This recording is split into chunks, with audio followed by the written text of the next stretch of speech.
What is happening, everyone? Once again, you are in the Republic of Gaming podcast. This is a special show we have for you tonight. It is the 8-bit special, and the theme for this show is retro. So I'm going to bring the guys in, introducing to the camera, Mr. Paddy Toner. Well, what's back that? How are you, Ray? Or Ronan? We have Kevin. Evening. How's everyone doing? We have Fano. Me again. Just me. And the mysterious Platinum Jack. What's happening, Jack? Yo, everybody. How you doing, everyone? Platinum, Good. I haven't seen you in a while. Nobody sees me anymore. You've been hiding out, trying to get a few platinums. That's what makes me mysterious. Right, so we'll kick the show off. This is I haven't gotten any in a while, actually. This is a retro show, so what we're going to do is we're going to kick the show off with a question, and that is your best or worst retro gaming moment ever. So, Fano, let's throw it to you first. I think you'll probably have a good one for this section. Well, I remember my best retro gaming moment probably was does anyone remember how difficult Sonic and Knuckles was? Yes. Yeah. You remember the first time you finished it? No, I never finished it. Yeah, well, that would be my greatest. But my worst has to be when I was 10, 11 or 12 when we first got the PS2, and I didn't have a memory card, and I had Devil May Cry. It was the first game I ever got on the PS2, and I left it on the PlayStation overnight because, no memory card, and my sister turned it off to plug in her hairdryer the next morning, and I had about 2 missions left. So that was definitely the worst one for me. Yeah, that's something that we really don't have to deal with in this day and age. You have the cloud saves, and your system can save as much progress as you do. I have a similar situation on that, but I'll let the guys go first on this one. Kevin, let us know your best or worst retro gaming moment. I'm going to go one each, but my best has to be when I got my PS2, because it had came out the October of the year before. So there was the first Christmas where there was no chance I was getting it, but then the Christmas after, where it was the big toy that Christmas. And my brother and my mother had scoured every shop in the country and could not find it. And they had told me a couple of days before Christmas, we can't get this, I'm sorry. And I said, that's grand, I understand. I can wait till January, February. They said, that's fine. Christmas Day, come down, there's my mother and my brother. We got the bloody thing. Me absolutely freaking out. But deadly. One of my worst has to be when my neighbor got Pokemon Blue, and he had gotten through about 6 or 7 gyms. And I said, oh, can I have a go? And he goes, oh yeah, just start a new game. You can make an extra save game. And then we both figured out you can't make extra save games on a Pokemon game. That's the hard way of learning. Did you delay it, Kev? Oh, I did, yeah. He wasn't even mad because he told me to do it.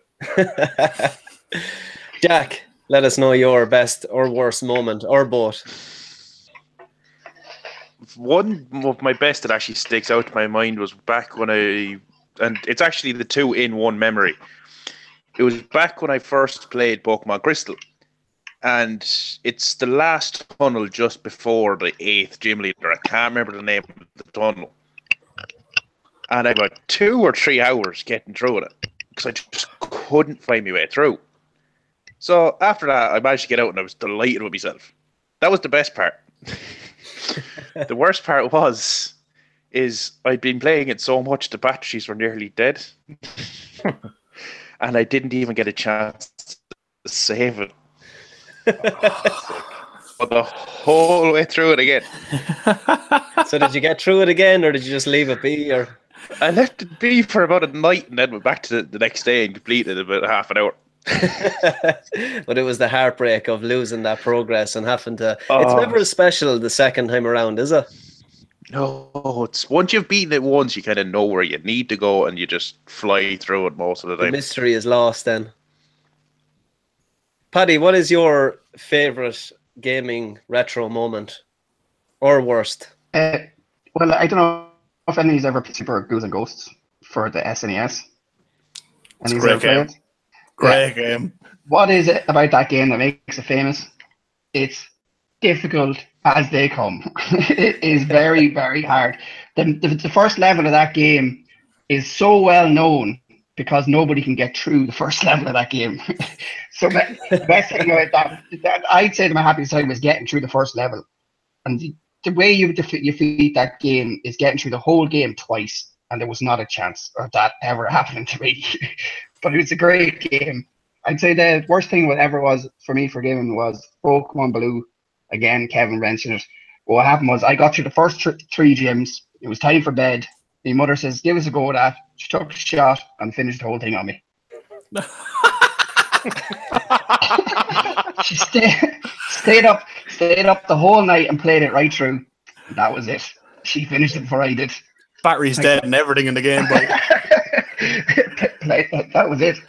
What would So you I have a lot of great moments that I can remember.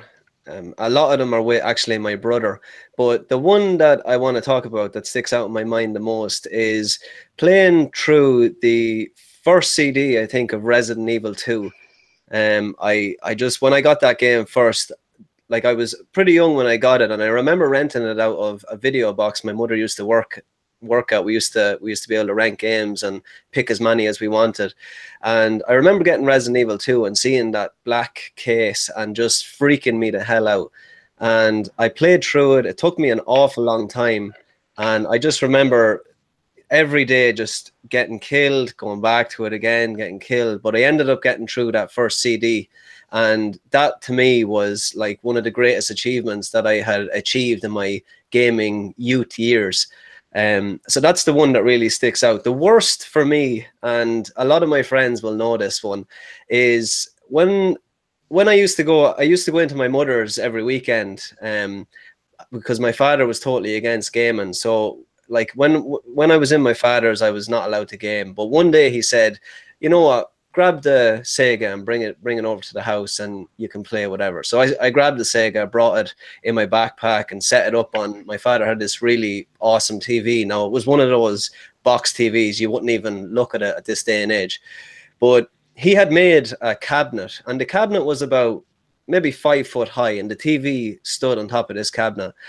And I remember waking up at 6 o'clock in the morning and going downstairs. Like, for some reason, getting up at 6 o'clock in the morning as a kid, it was nothing to me.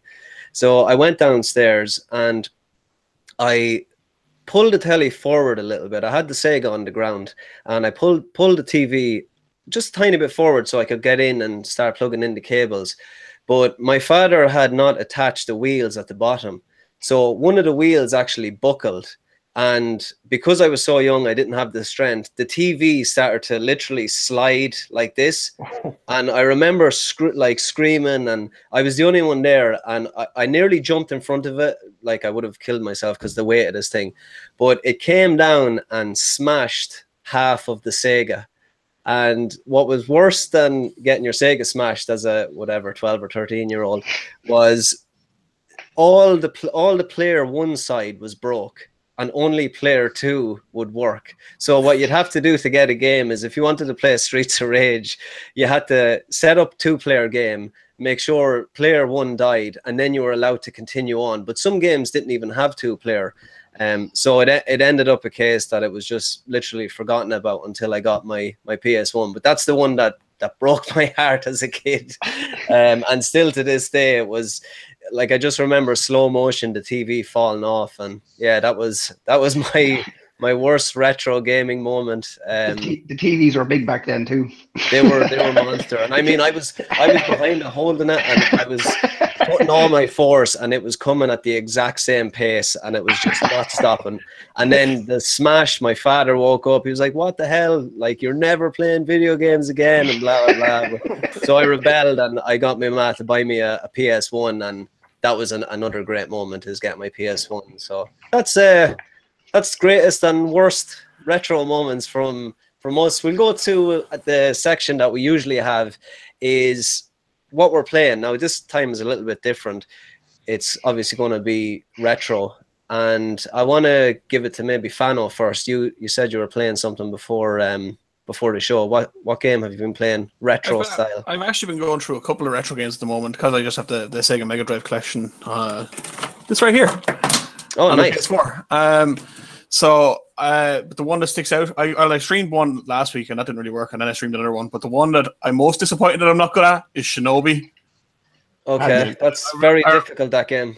I remember getting really far in it as a kid. And I was like, I'm so much better at games now. Like, I'm going to fly through this. This is going to be simple. And I was like, I even remembered the infamous Shoryuken cheat. And I was like, I'm going to go at this and I'm going to be way ahead of it. I don't even need the cheat. I was like, is that Revenge of Shinobi? Yeah, Revenge of Shinobi. Okay. That and Shinobi 3 are on that. But I was like, God, nowhere. I got like to the second boss and I was like, oh my God, this game has just ruined my life. Is there save states on that collection? There is, yeah, but you're just only reminded me there, so that kind of ruined my night. Thanks for that. No worries. Come back next week when you've cleared read the Revenge of Shinobi. Come on. I know you can do it. Hopefully. Paddy, what have you been playing? I've been playing some Lilac Wars. Did you ever play that? No, I can't. What's it called? Lilac Wars on the N64. I was going to say the N64. Can't say I've ever played that one. With Fox, and you're driving the airplane, the jet, if you want to call it. Did you ever play it? None of you have played it. No, I've heard of it. I've never played it. It's like Star Fox, Isn't it is just it? basically It is Star Fox. Yeah, it is Star Fox. It's a remake of Star Fox. Oh, okay. I'm disappointed that you haven't played this game. You're basically flying through, and there's someone trying to take over all these different empires, and you're flying a jet, shooting down things. It's brilliant. Anyone should go play it. I can't believe you can actually get through the whole game without dying once and beat it, but it takes a lot of training to get to that stage. But it's definitely I'd say it's about 10 hours in it, but it's a great game. No, I've definitely heard of it, but I've never played it before.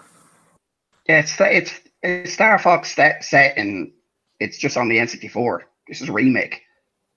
Nice. Do you know about Star Fox? Yeah. Whatever. I can't believe I haven't played Lilac Wars, and it's a Godsmack actually. No, definitely put that up on the community page because I'll check that one out. I haven't played it or even heard of it. I didn't know it. It's kind of a spin-off to Star Fox, is it? Yeah, but it's just on the N64. It is still Star Fox on his team and stuff. It's great. I'll check that one out. Kev, what have you been playing? You're usually diving into a bit of retro. Well, actually, last week's podcasts, I genuinely couldn't get it out of my head, all that Street Fighter stuff. So I went back and tried to play the single player through of Street Fighter 2. Oh, nice. Because I remember playing it in the arcade when I was a kid. Yeah, how did that go? How many levels did you get through? What's his name? The Sumo, E Honda. I could never beat him. With that silly, fast hand moves. Yeah. Whoa. Always get stuck on him. In the original version, that was fine. In the turbo version, he could move and do that. It's just okay. He can move a lot, or does he do like a little hop along and come towards you? Yeah, it's kind of like he just skids along the screen, but that just made it impossible. I remember playing what was it, a few months or a couple of years ago. It was one of the later ones, Street Fighter 3 or 4 or 5. I can't remember which one it was. But our nephew Patrick's little brother Jake, he had found with Zangief there was actually a trick where he could keep doing the same move over and over again, just trap us in the corner. He won every single game that way. Yeah, the button basher. Yeah. I wonder can you play it competitively, just button bashing? I wonder can you make it even to semi-finals by button bashing? It has to be a technique. It has to be technique. Like you have to walk in there and just be a button basher, and everybody's gonna hate you. He doesn't even know how to play. Yeah. Found the club, But I'm winning over and over again. That's gonna be a Celtic throwdown. I'm picking Honda. Yeah. What with Jackie there? Is he still there? I think he's gone. I don't know. Is Jack gone or is he still there? Jack seems to have left the building. Mysterious Jack. That's what he's called. Oh, there he is. So, Jack, what retro game have you been playing? I know you haven't been playing much recently, but what is the last retro game you've played? And we can't hear you, Jack. You're lagging. He's gone, I think. We can hear you now, Jack, I think. Can you hear me now? Yeah. The Joker lives, huh? No, Jack is in and out. He's having technical difficulties here. So I'll talk about my next game. The game that I went with is because I created like an emulator station. I have a couple of games that I could go back to, a couple of games that I have hard copies of that I like to play every so often. And the one that I went back to because I never completed when I was younger is Lion King, the video game. Oh God. Yeah. No, the thing I'll say about that is it's very difficult. It's a very difficult game, but I also think it's fair, and it is actually a great platformer. And I always found that the way that you grow with each level, I thought that was amazing as a kid. And doing the levels and seeing him grow into an adult is just, it's still a great mechanic to have, and something that was so small, and not a lot of games do that. Retro games, like you evolve as you pass through the game. I got as far, where did I get as far as, there's a part where a really difficult mission where you have to you're getting chased by, is it ostriches or flamingos or something or other. There's this funky music. Just Can't Wait to Be King, I believe, is the song that's playing. Tune. Yeah. And just everything about that game, I think it really does hold up as being one of the greats. I think like it was probably one of the best selling games on the Sega at one stage or another. But I went back to play that and I had a hell of a time. Now save states are a god's gift when it comes to retro, because I don't know how we did it back then. I know not knowing what you know now is always key, but I really enjoyed that game. Anyone else play Lion King and enjoy it? Or I don't remember it. No? I've played it. I know how hard it is. But that and Aladdin were like on level par as hard for the Sega Mega Drive. They were ridiculously hard games. And like they were supposed to be aimed at kids as well. Like Aladdin was really, really fun. That was a great game. The two of them games, and I think a lot of Disney games were amazing back then. We talk about video games, movies being turned into video games, wasn't that great? But retro really did a good job in that. We had some great Terminator games. I think there was RoboCop games. It was kind of the thing back then, though, wasn't it, to turn it like the franchise into a video game, especially with the likes of the NES and turn it into a platformer, and I think it worked better than some of the movie video games that we see even in today's market. It's probably a lot harder to get the licenses these days for that. There'll be a lot more money in it to turn films and games. Back then, I'd say it was a great promotional tool. I just they don't really do it that much anymore. Does anyone remember X-Men on the Sega? That was brilliant. Was that the fighting game? No, it was like a platformer where you could go through the cast for different parts of it. You'd need different members and stuff, and I just anyway. Yeah, I do remember that. Wolverine, that was brilliant. And the level. No, go on, buddy. And the level was set up for character. So basically, like if you're going along and you had to climb up a wall, you use the right character, and it was great. It was a brilliant game. Yeah, it was. I remember the X-Men game that was it Children of Atom or something, I believe it was called. You don't remember that game? It was I think it was an arcade game, but they brought it over to one of the consoles, and it was really good. I have that on the emulator as well, and it's what I love about those fighting games is the art style really holds up. Even the old Street Fighter games, the art style is just still to this day. Playing the new one, obviously, you get the added effect of it being, next gen. But I think the old ones still hold up with art style. I've hit the point of the art side of the old games where, like Mario and the likes that really, really hold up these days. Like you can go back and play them, and it just feels natural. But if you go back and play like a PS1 game, it's like Jesus, what happened here? Well, you can see that they were changing the way it was supposed to happen, but like. The old, as you said, the old art styles really, really held up over time. I think one of the reasons why PS1 doesn't really hold up as much is because there's so much going on. Yeah, exactly. On the screen, and with the older games, they were limited, and they had less to work with, and therefore there wasn't so much clutter on the screen. No, well, PS1 was changing the game. You know what I mean? They were kind of trying to go a different path, and it worked in the end. So you just you have to kind of give PS1 the respect that it deserves. But it definitely is the Nintendo and the art style definitely holds up better. But the PS2 got better, and PS3 and PS4. Yeah, I and think even, that oh, go on. no, Sorry. no, go on, Seamus. Sorry. I was going to say that the indie gaming scene, like the way it is currently, where everyone's doing platformers and everyone's making platformers like Unraveled and stuff like that, like games like that, if you put them 2D and put them on the Sega Mega Drive, they'd look at home there as the same as what they do now on the PS4. And the likes of, I don't want to say it again, but Bloodstained or Shovel Knight or all these other games are Axiom Verge. these could have all been on the Mega Drive, the SNES, and they would have held up just as well as they do now. But that's saving retro gaming as well, the rebirth of the indie scene. Definitely. I think we're in such a good stage now where we have retro style games being brought up. We always talk about a Broforce, games like that still keep that style, but are just as good now as they were then. And like that, the art style holds up ridiculously well, and it shows the fact that they're still doing it in this day and age. Well, side-scrolling platformers are fun. Like, I enjoy the shit out of them. Metrovania Shovel Knight's style. fantastic. What's that? Sorry, I said Shovel Knight is fantastic.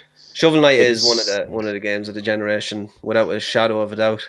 I think the hardest 2D. Oh, go on. Sorry, go on. You go ahead. I was going to say, I think the hardest 2D platformer that I've ever played is Rayman. The first Rayman is impossible to fix. It's a difficult one. It's so difficult.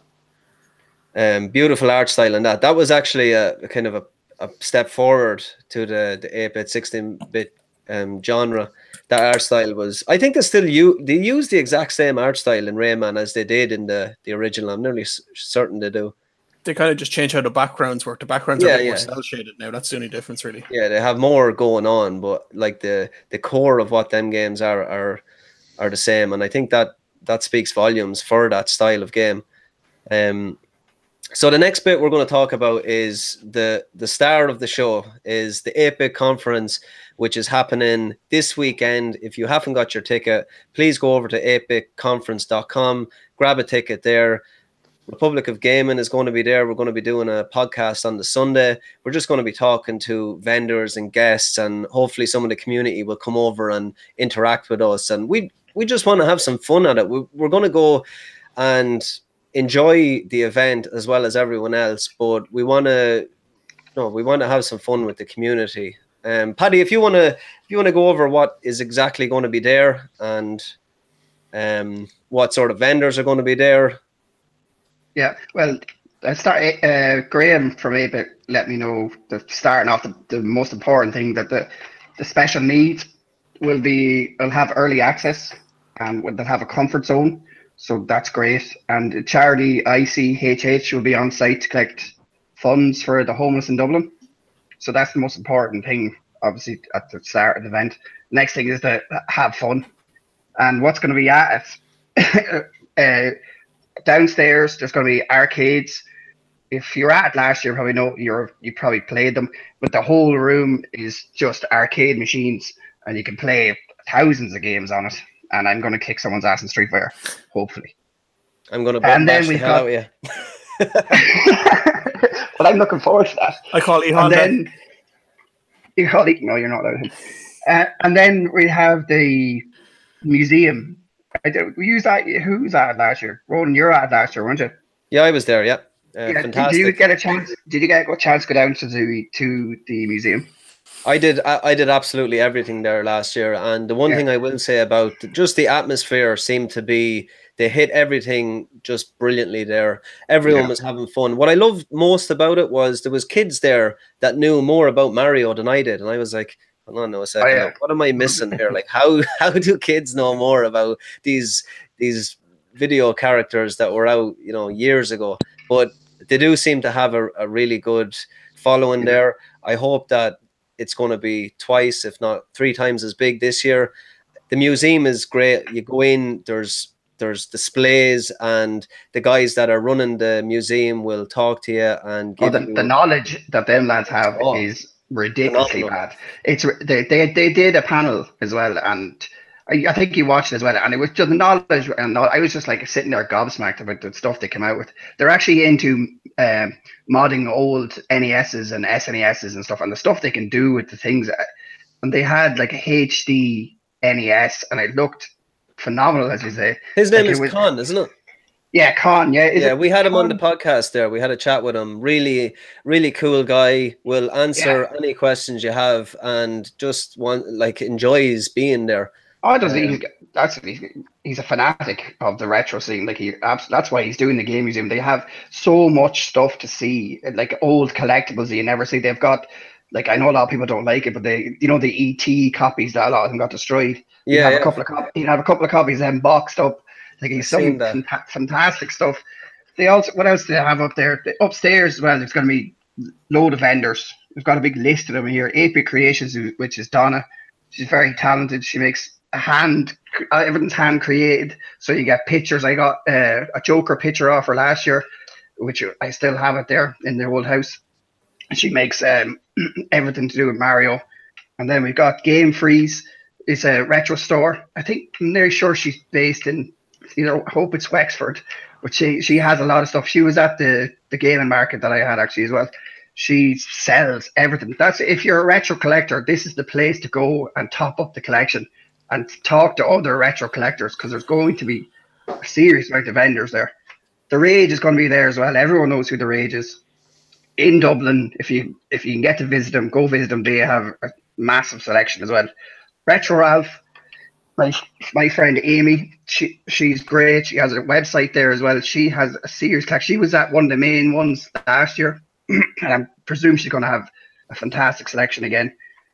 The Bernie Art Mart, Like a Road Flower, Trust Gaming is going to be there. They sell all PC, I don't know, gaming mats, laptops, mouses, a lot. They're great. James Martin, another retro gaming vendor, and another person's going to be there. Gaming t-shirts going to be, I'd say you can ask them to print off a t-shirt there at the event.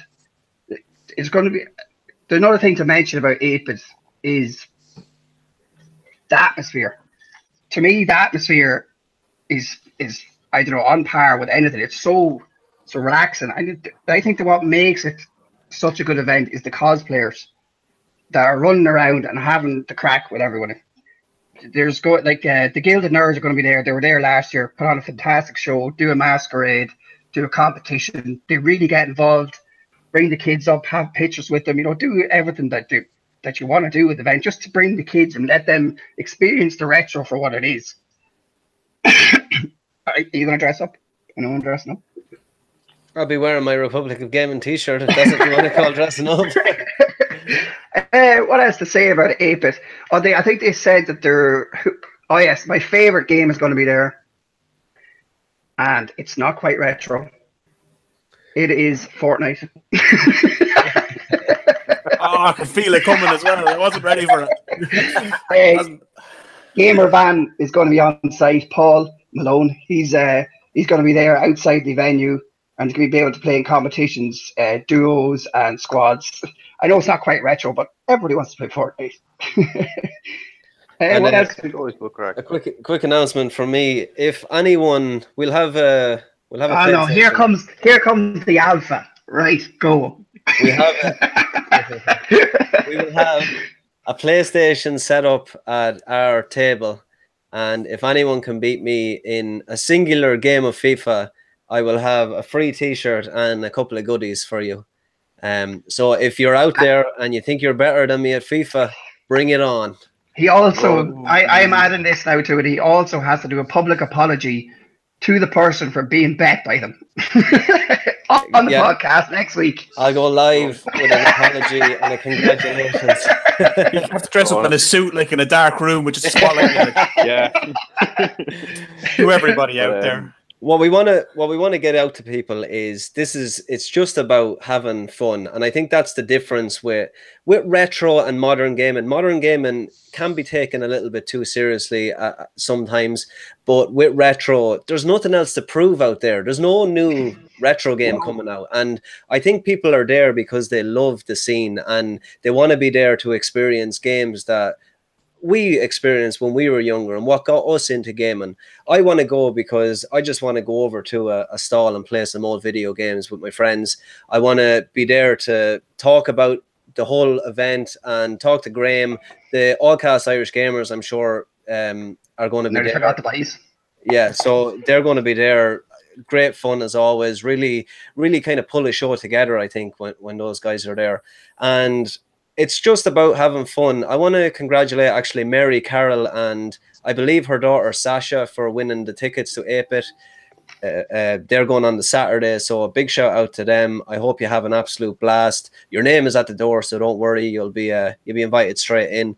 And yeah, I'm really looking forward to meeting up with all you guys and just having a chat and a face to face.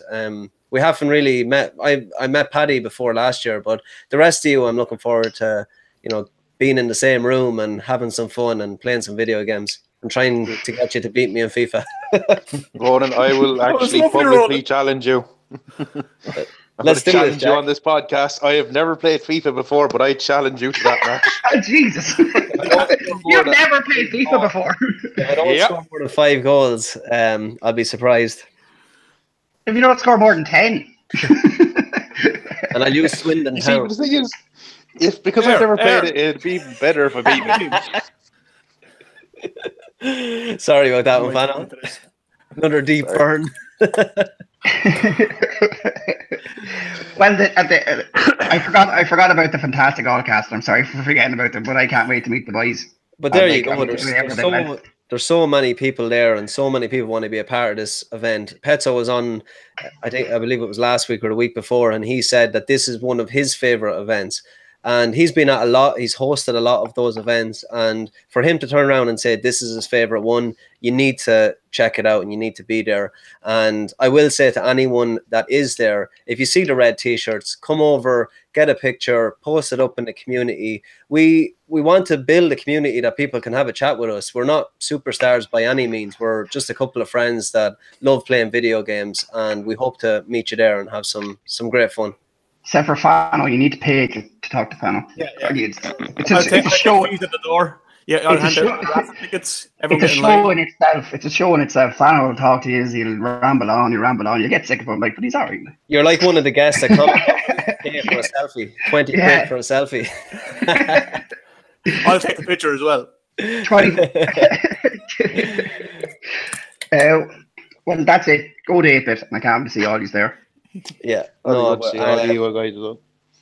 most of us are going to be there Sunday. Paddy will be rocking it both days because he's a workhorse, and I am working Saturday in my normal job, so I can't make it up until the Sunday. So whatever day you go, there'll be a presence for Republic there.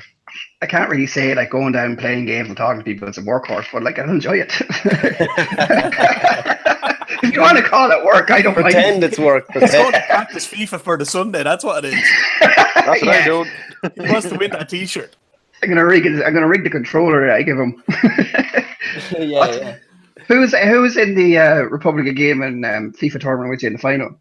In the final, just to let you know there, everyone, I'm in the final once again. But again, we decided that he's not allowed in the next tournament, so don't be worrying. Yeah, I'm not allowed in the next tournament.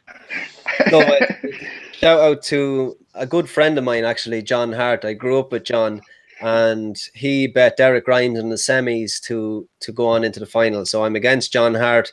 Just a quick shout on that. We're going to be playing this Friday, and what we're going to do is 15 minutes before, I think we're going to maybe 9 o'clock, and we're going to do a 15 minutes talk about the competition, who we met along the way, road to the final basically, and then we're going to play our game together. So it should be a bit of fun, and it's going to be broadcasted live to the group. So that's it. Me and Fano can't come on and be commentators. That was better, Craig. That'd be amazing. More than welcome. Do it, lads. That would make it even better. You're more than welcome to commentate. Saturday night don't know where we end up, so we'll see. I'll be in Dublin Saturday night. Friday night. Yeah, that's all right. Saturday's a little bit busy. So Friday night at 9 o'clock we'll be going live to the group. So that will lead us on to our next topic of the show, which is, so we're going to go the evolution of video games and the mechanics that survived generations. And it can be anything from storytelling to whatever you think. I want maybe you to pick a game that has survived, the elements within that game have survived to this day and age, and games that are brought out still have those things that were created years and years ago. So I don't know who wants to kick it off. I'm not going to point any fingers to anyone. If anyone has an idea, Ronan, shoot. you kick it off. You want me to You kick it off? You kick it off, yeah. Okay. So the one that I always think about when I feel mechanics have gone through generations and still feel the same is from Zelda Ocarina of Time. I think because that game was so revolutionary at the time and it did so much to the gaming industry as far as ideas that it had. So there's a couple of things. There's the open world element in Zelda holds up to this day and age. And you can see elements of what I loved about Zelda Ocarina of Time is when you walk out into is it King's Field? People are going to kill me for that one. Is it Hyrule Field? Say Hyrule Field. So you can actually look across and see different areas that you will adventure to. It's not a case that you put into a loading screen and then you're there. You can actually look across, see the volcano that you have to go to in the distance and walk over to that volcano. They also do another thing, which I didn't see beforehand, which was the sun sets and rises and it becomes a day and night cycle, which we still get. Now, in this day and age, that's just a normal thing, but we still use it. And it's still... I believe that Zelda was one of those games that really just pushed the games to another level. And yeah, the open world element is probably the one that that I think went through generations. So does anyone else have an idea? Yeah, I'll talk about the ATB system. So that's the active time battle system. That's kind of from all the old Final Fantasy games and all that. Yep. Where people have to wait their turn, and yeah, exactly. Secrets of Mana. No, Secrets of Mana isn't. No, that's not. Sorry, I got mixed up there. Right. So like Final Fantasy, the likes of Persona and stuff like that. All these kind of games now kind of take on that system, and it's held up really well over the space of time. And because RPGs as a whole are holding up, that system's going to last forever. Just having to wait your turn and then pick out your ultimate attack once you're low on health or your gauges come up and stuff. All these things still exist now in games, and they came about in the 80s, like at the birth of modern video games, and they still hold up, and people still use them, and people still get frustrated by them now. Yeah, that's a fantastic one. For me, it'd be the story in video games. I know it's so simple just to say it, but like that's what everyone's into it for. And we all start, and it's just, even if it's going from saving a princess or just becoming number one in a race, or it's always about that story through and that's what gaming really is about through the whole, like from the start to the finish. From Pong to win a tennis match. I know it's not a big story, but if you like, I think a lot today in modern games have lost. Do you know, like they keep bringing out like the Modern Warfares, the Battlefields. Like not really mad. Like stories are about 6 hours long, right? And then you go back to the older games, and you could be playing for days and days and days. And I wish it'd go back to that. Like for me, that's the best thing that's survived through the whole. This is story, and I don't think it's never going to die. No, that's a great one. Stories. When you say that, I instantly think of back to what Fana was saying is a Final Fantasy game that just has that characters and story that really bring you in and you care about them. And I think if any, like, people play Final Fantasy, yes, for the gameplay and everything else, but I think it is the connection with them characters that really hits home and really gives you that memorable feeling towards that game. So that's a fantastic one. I suppose like when the next one's coming out, it's like you're continuing the story. You're like, what are these guys up to? I want to, like, it's like a book. You're escaping to a world and you enjoy it. Like that's why it's such like first person or story game, like single player story games today, the likes of God of War and stuff, really bring that back, where it's like you're escaping to their world, you're following their story. And I think that's the best thing about gaming. Multiplayer is good as well, but like escaping by yourself, it's like reading a book. To me, it is anyway. Yeah, it's like watching a movie or being immersed in something that just takes you away. Art. Definitely. Kev, what do you have in? Well, I don't really have a specific mechanic, but more a style of game that has survived and evolved in recent years. Like, it's a point and click adventure game. Like, you go back way back in the 80s and you had Ultima and King's Quest, and then you moved on to stuff like Sam and Max and Secrets of Monkey Island and all the Telltale games recently, Walking Dead and Back to the Future and Game of Thrones. And like that type of stuff really survived.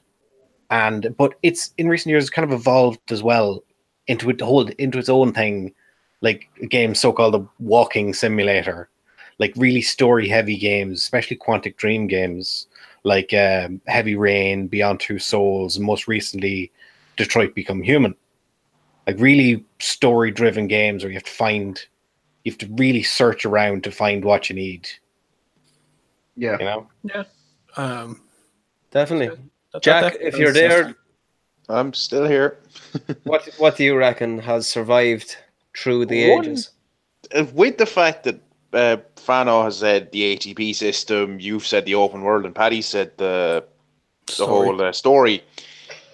They're the three biggest ones I was thinking of, but at the same time, one that actually sticks out to me was actually a glitch, and that's combo systems in fighting games.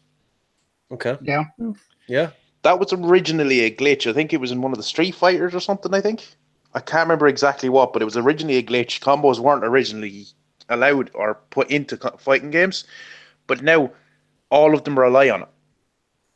There is no fighting game out there that you can't rely on a combo to win. Yeah. No. That's Fair point. Yeah. Definitely. It revolutionized it and made it more competitive. Yeah. For sure. Like, you have to be able to know these, as Brian was saying last week, you have to know every combo in a lot of these games to be able to beat somebody.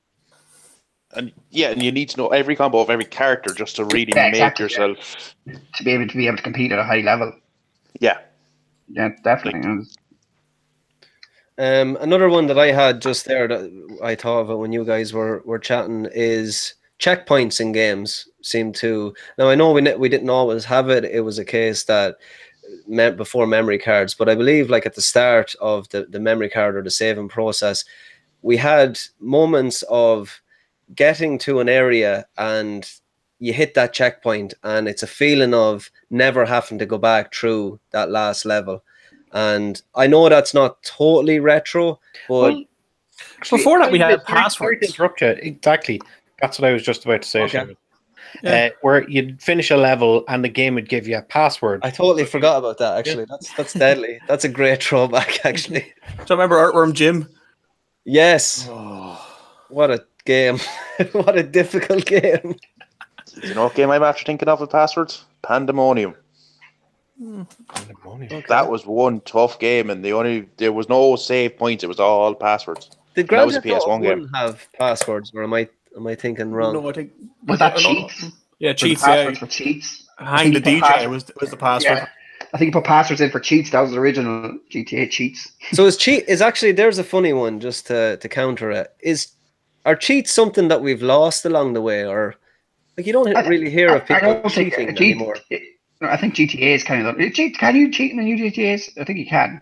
There is, yeah, I believe. There's not a lot of games that still do it anymore, but I think that. Yeah, I'm not talking about somebody hacking the internet and breaking. No, the game. I mean like codes in your controller and stuff. The developer do DLC nowadays. Yeah, DLC. But that's another thing about retro games and stuff like that. They came with the full game and you plugged them in and you played straight away. Where today's you get a game, it's not really finished, and you have to get a 5 gig patch, and then you have to buy a DLC, and then you have to do this, and then you have to do that. A lot of the simplicity is lost in it, isn't it? That's true. But to go back to earlier about indie games, a lot of indie games that are copying the old retro style add in cheats. They are the full game usually. And to bring it back, Shovel Knight, for example, that has cheats. That's the full game. The DLC they released for that was 2 different side stories for 2 characters from the game. Yeah. It was never released as let's continue on the story with this DLC. This is just 2 side stories for 2 of the characters. There were bosses, a third one coming out soon. I've seen that one. No, that's it's all good. Anything else that you guys think have survived or even lost? We've lost along the way. Like, I mean, we've lost our whole releasing a disc full package. We've lost, I know, cheats somewhat along the way. I know there is present in some games, but have games lost replayability? In some cases, yes. I think a lot more than it used to do. Like a lot of old games you can still put on and you'd replay and replay and replay. Super Mario for one. I think there's a couple of things that come into effect with that. Like we get games for free now, which kind of that helps as well. But unless you're someone who's like Jack, who you want to go and get the platinums for things, you're not really interested after you play a game once. No, but like if I went back to the game I was talking about earlier, like Super Ghouls and Ghosts, like that definitely has a replay factor because of how hard it is. I don't think that games nowadays really do have that replay factor where you just pick it up and you go and you're so interested in keeping going. You just play it once and then that's really it. For me, or maybe I'd say there is a lot of people out there screaming at me, but like Dark Souls, yeah, you just keep redoing. Like the platinum thing is a big thing nowadays. A lot of people are into it. I'm not really that into it myself, but I suppose that's where the replayability comes in. I think Fano touched on something that was in my head is the marketplace is so flooded with games at the moment that it's quite difficult to play a game over and over again without another game screaming at you in the background. Okay, I have this game free this month. Will I play it or will I stick to this game that I've been playing for the last week? I think because the marketplace, we've got so many games coming out. We're in an industry where we need to be playing lots of games as well, so that doesn't help. And I don't know, I just think that like if you go onto Steam there is just game after game that you will never ever play. And then you have the free to play section, then you have games that we're getting for free every month. And I just think the marketplace is saturated. That's why personally I don't replay over and over again.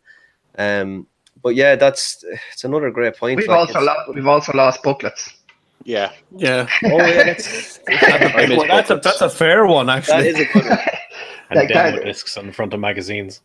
Just opening the case for the first time and just smelling the booklet, and it just smelled so nice. It was like a fresh book. Like it was the first time you open a book.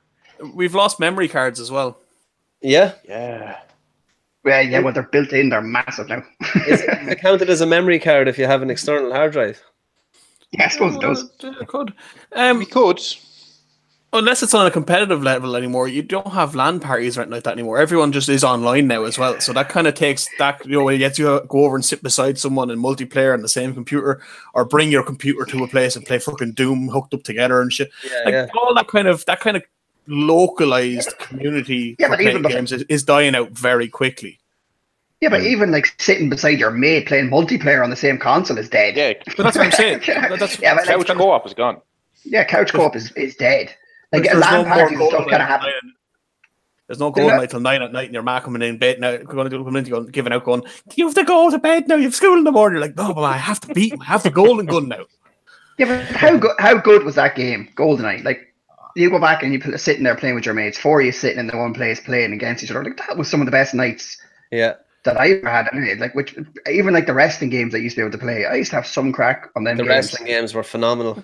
They were unbelievable. I remember like my mates sitting around taking the piss, picking up a TV. Who wants to watch TV? And just smash it at you. Devon, get the table. Where now kids nowadays are sitting there at home and they have to go on a headset to a person like we do that never met before and play games with them. Remember the multi-tab on PS1, I think it was. That was great. Yeah, that was one of our friends was able to afford that, and it was like, you're coming. I don't even like you, but you're coming over to the house and you're bringing your always one of them. He was the guy that you had to invite to the LAN party. Yeah, just to get the multi-tab over. He was the only one with the Switch and all the Cat5 cables. I remember we were doing a massive party like that one night, and he was a little bit shy and didn't really like going over to people's houses. We're like, no, come on, like it'll be fun. But he ended up leaving at like 11 o'clock, and we were all just sitting there looking at each other with no multi-tab, and it was like our hearts were broken. But the multi-tab, God, I tried to get one of those for years, and just I don't know where it is, too super expensive or something. I just never had the courage to just go out and get one. But fairly cheap these days. Or friends to play with. Well, I had plenty of friends. But do you remember playing Micro Machines on the Sega Mega Drive? And you're like, lads, you can't move, because if you move, the cartridge moves, and then the game will freeze, and then we have to start all over again. The cartridge had the two extra ports. Yeah, exactly. My PS1, I had to turn upside down to get working towards the end of its Upside life. down. Oh, yeah. I remember doing Upside that. down. That's Yeah. impressive.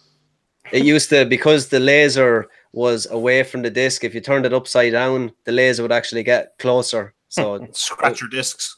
well, the only console that ever did that to me was the Xbox. Was it? 360. The I think it original was 360. 360. Yeah. The 360 was a nightmare. The red ring of death and the laser disc, and oh jeez, it was such a bad piece of kit. Yeah. Some great games on it, though. Lads. It was a great game, yeah. What about this 20 questions? Suppose we better move on. We got caught up there a little bit. We're reminiscent. So we're going to do something a little bit different this week. We usually bring Una Ming on for our community questions section, but she's going to come on and help the guys with our 20 questions. Anyone that listens to or watches Game Scoop will know this game. I basically pick a game. It's going to be retro theme because of the podcast, and everyone needs to guess with questions and answers to try and get it within the 20 questions. Hello, Una Ming. Hello, how are you doing, guys? Very good. We've been chit-chatting the last maybe 15-20 minutes about the evolution of video games. I'm sure you were listening in. I am very much aware of that. So let's kick it off. So what I'll do is I have in a row here, I've got Jack, Kev, Una Ming, Paddy, Seamus. So that's going to be the rotation of who's going to be answering. You can ask a question or you can try and give an answer. So, Jack, give me your first question. Don't try and answer it straight away. Was it on a Nintendo system? Give me a second now, because I have... And it's technical difficulties already. Yes, it was. If you don't know, we're in trouble. No, I have the information. I just don't want to give you a wrong one. Maybe. Yes, it was. Maybe. You should really know when you're wearing a Nintendo hat. 100% it was. Okay. Okay, so next is... Who do we have here? Next is Kev. Okay. Was it on the NES? Yes, it was. Now, next is Una. Was the main character human? Yes, he was. Oh, You That was a twofer, that was. You goddamn tricked me. So we're on question 3. Paddy. Is it Mario? No, it is not Mario. Question 4. Is it a single player game or can you play multiplayer? It That's is. 2 questions. Oh, It's technically a single player game. well, it is a single player game. Yes, it is. Okay. Question 5. Jack. I'm going to take a stab. Is it Super Ghouls and Ghosts? No, it's not. Question, what was that? 6. Kev. Don't be Googling. You can see the screen change in his glasses. Yeah. None of that, no. Was it The Legend of Zelda? No, it wasn't. Question 7. Paddy. No, it's Una. No, Sorry, Una, yeah. sorry, Una. is it Bomberman? Nope. Question 8. Paddy. Metroid? Question You're a 9. woman. Samus is a woman. Ah, damn it. You need to be You're a asking more questions. Yeah, I think we need to nail down what type of game it was. Do you wear a blue suit? No, you don't. Oh, no. Right. Is it a Back to platformer? Jack. Yes, it is. Platformer. Question 11. You kind of stole my question there, Jack. Sorry, Kev. NES platformer.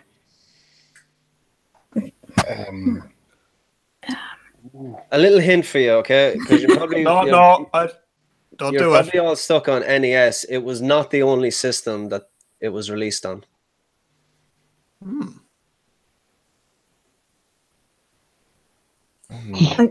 We are Dead awful. air.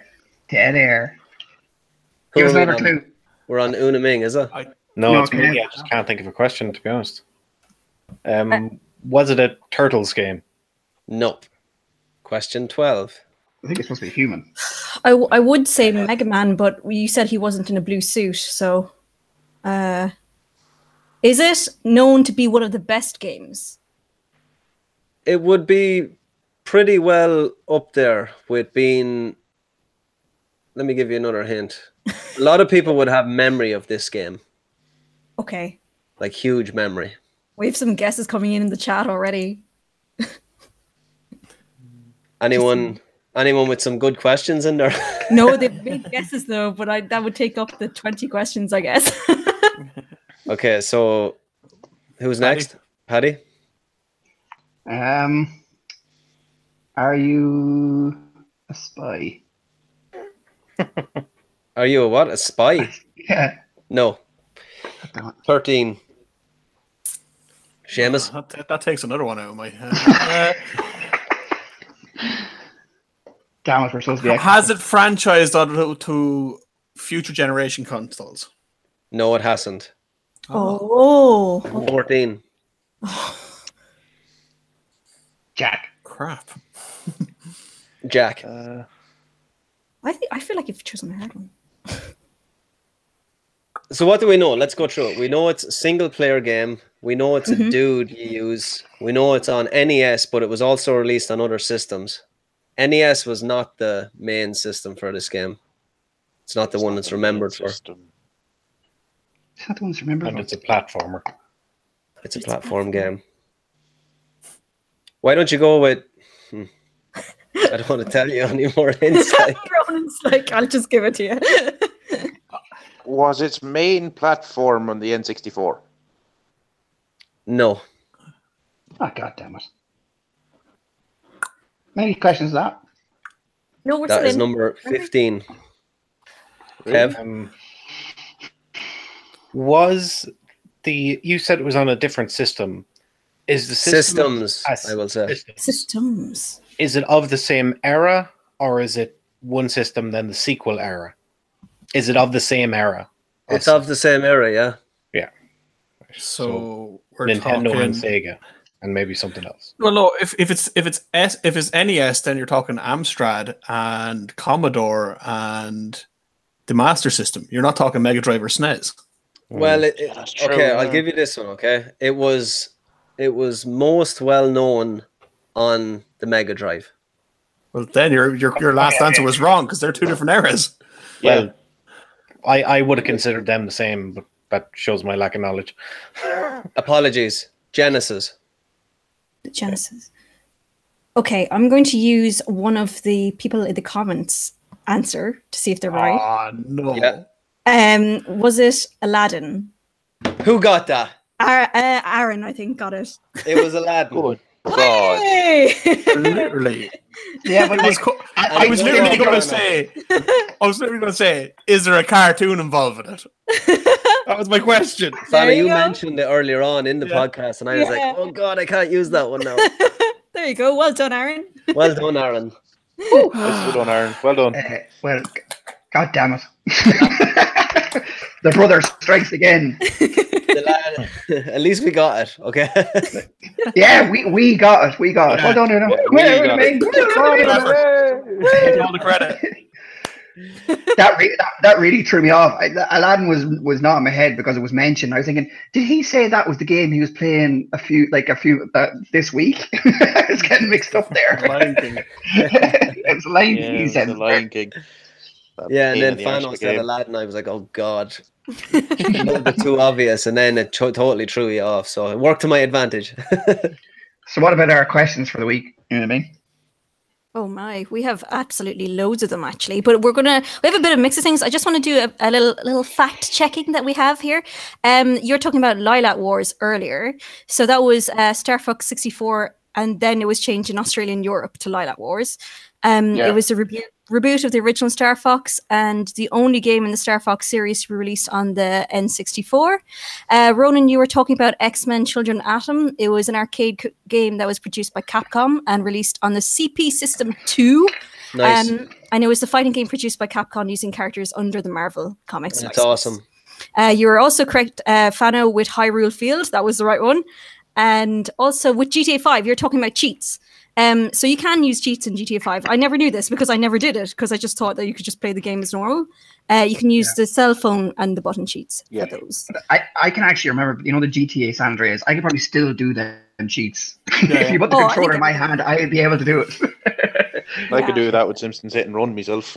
Everyone still knows Konami code. And then Konami we have a huge amount of comments as well, actually, to get through, and a mix of everything. Kush was talking about the Worms for the PS1 would be my best memory, playing with the lads up in the room, and Sweets Galore. That's Great game. there. Nice. Worms is awesome. Passing the controller around. And then Worms Party. Worms for sure. And my other half Pork said he recently got a PSP. I can confirm that.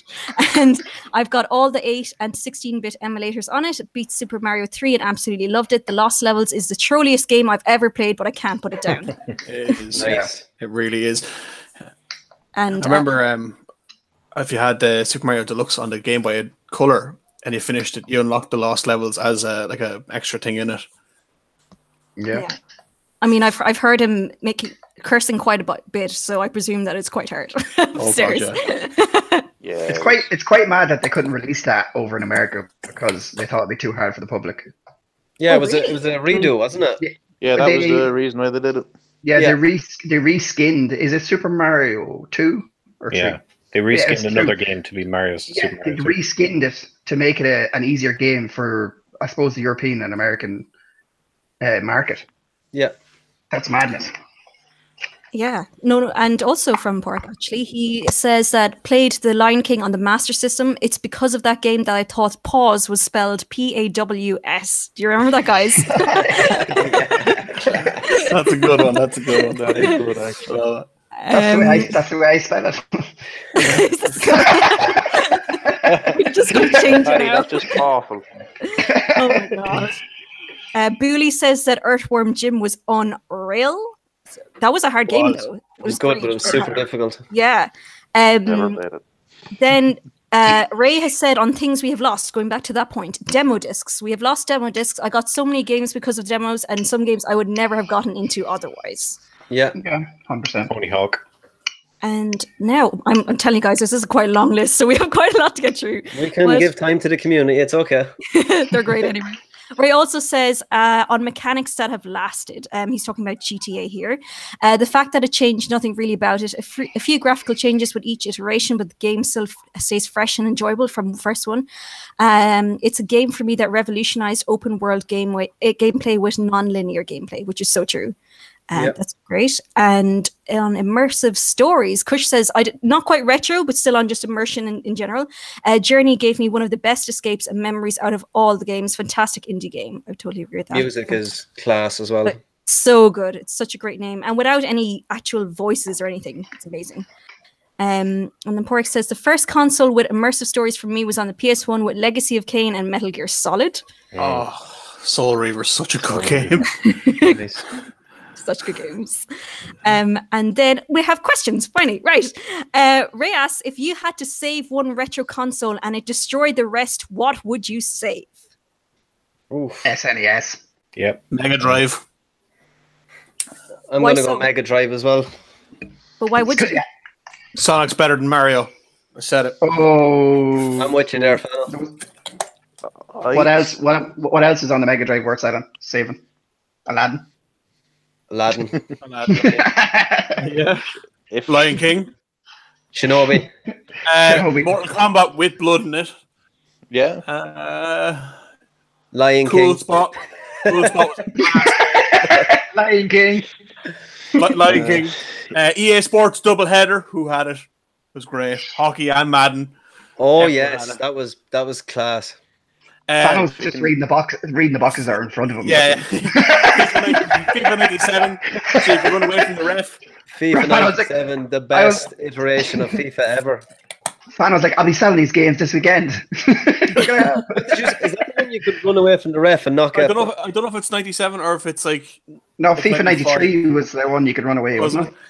I remember FIFA 97 when it came out on the MX5. PS1.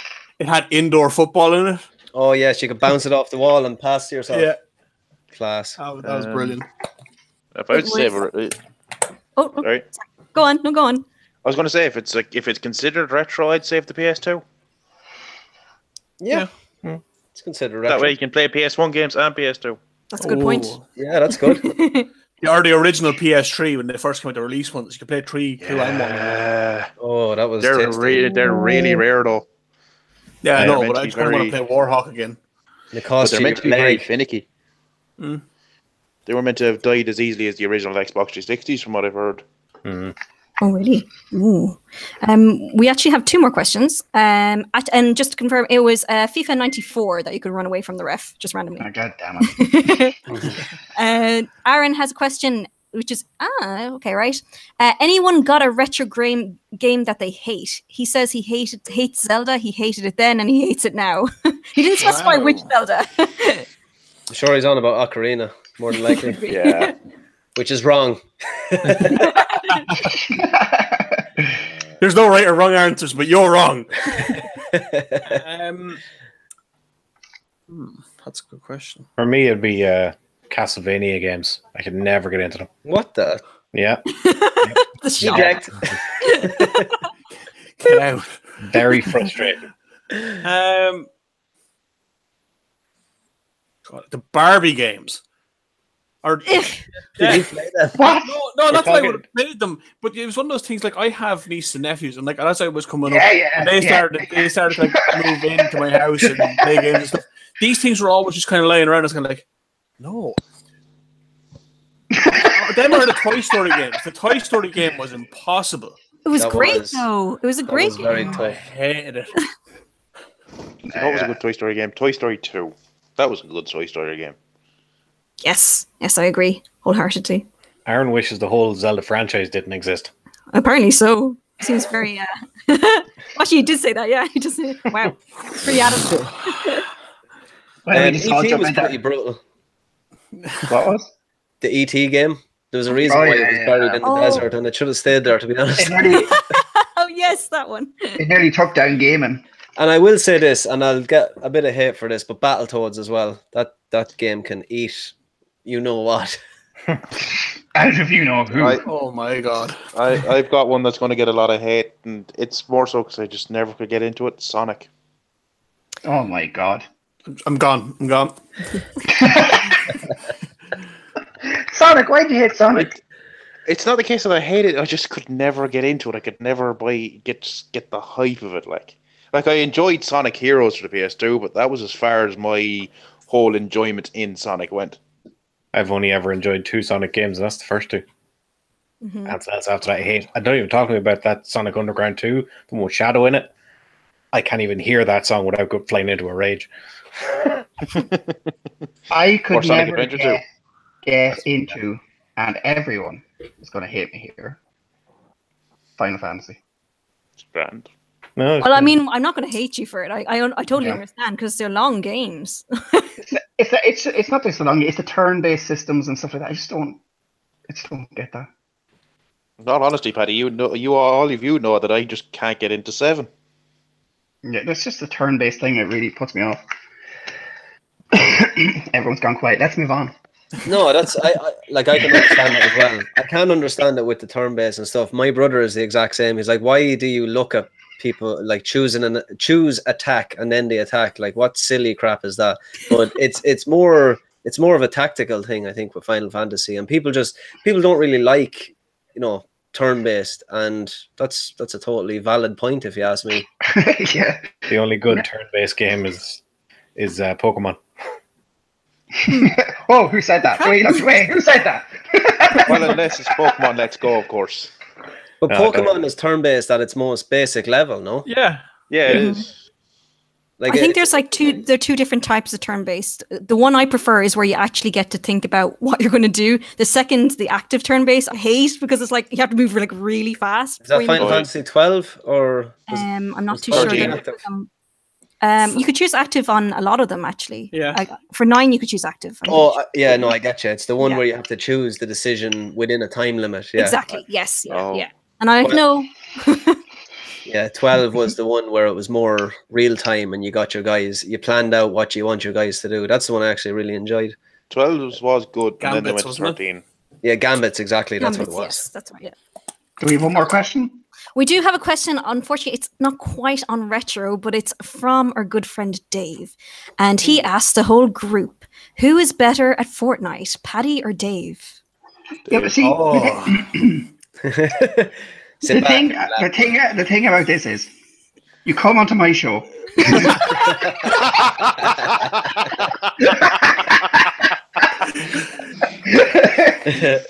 Dave is now being removed from the Republican gaming. He's not allowed to come to 8-bit, and I'm better at Fortnite. Thanks for coming.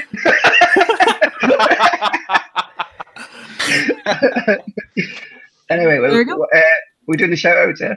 I love how he dodged the question. Yeah. Do we have a little giveaway to do? Oh yeah, that's right. Unaming has the winner of the PUBG t-shirt. I do. Wow.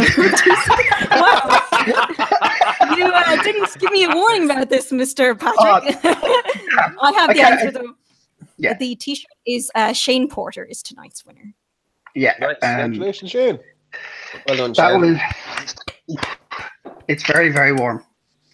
Paddy's freaking out. It's okay, Paddy. You're better at Fortnite. It's okay. It's okay. I know. Paddy. It's really, you've really, really hurt my feelings, and we have such a good show to that point. Okay, guys, let's do shout out plugs and let's get the hell out of here. Jack, shout out your plugs and let's do this. You can follow me on Twitter and Instagram and all that good stuff at Waxskills. And if you want to follow my Twitch, it's the Platinum Jack, or is it? Oh no, it's Platinum Jack. Sorry. Nice. Bad. Kevo? Well, the easiest place to follow me is on Twitter. I plug everything there, including my Twitch streams, which I've started doing every Monday, Wednesday, and Friday at 6 p.m. GMT. And if you're interested in wrestling, hit me up on Twitter because me and Aaron are going to be starting doing a wrestling review show this weekend. Nice. Nice. You know what I mean? You can find me mostly on Twitch these days, so I am Unitex over there, YUNITEX, and that's where I'll be playing all things RPG. Glad to have you on, Unaming, as always. Paddy? Sorry, I forgot to tell people my actual Twitter. It's at Kevin Toner. We've got confirmation. Paddy? I'd like to say thank you to Nadine McGaelick from Massive Perry Gaming for giving us the t-shirt to give away to one of our members. I'd like to say thank you to 8-bit that will be hosting us this weekend. We'll be hosting a podcast live from the venue. I hope to see all the members from the Republic Gaming there. Just give me a hug and tell me I'm good at Fortnite. I'd like to say thanks to all the lads coming on the show, and you can find me Paddy the Pagan on Twitter, and if you want to contact me, just get through the Republic Gaming website or on the Facebook. That's it. Cool. Thank you. And Fano? For me, it's just Twitch and Twitter, and they're both at Maroxide. Or if you really want me, just tag me in something on the Republic of Gaming community page. Deadly. I am now the Alpha Fox on both Twitter and Steam. Hit me up. I need a couple of more Steam friends because I need someone to come and show me how to play PUBG because I haven't a clue how to play. Maybe the guy that won the t-shirt can come on and show me how it's done. This has been another great episode. We're still finding our feet with these podcasts, and I think we're getting into a flow. And we're going to be doing it again weekly. We're also having that show at the weekend that I'm really looking forward to. I just want to go and have some fun and promote 8-bit as well and try and get those guys on the map. Well, they're on the map already, but I want more people to know about it, more people to come and just enjoy the atmosphere that's there. At the end of the day, this show is about 8-bit and the conference. And I want to thank Graham for hosting or having us on his event, and I'm looking forward to checking out all the vendors. Thanks to Jack, Kevin, Unaming, Paddy, and Fano once again. This has been the Republic of Gaming podcast, episode 7, 8-bit special, and we are out of here. Goodbye. See you.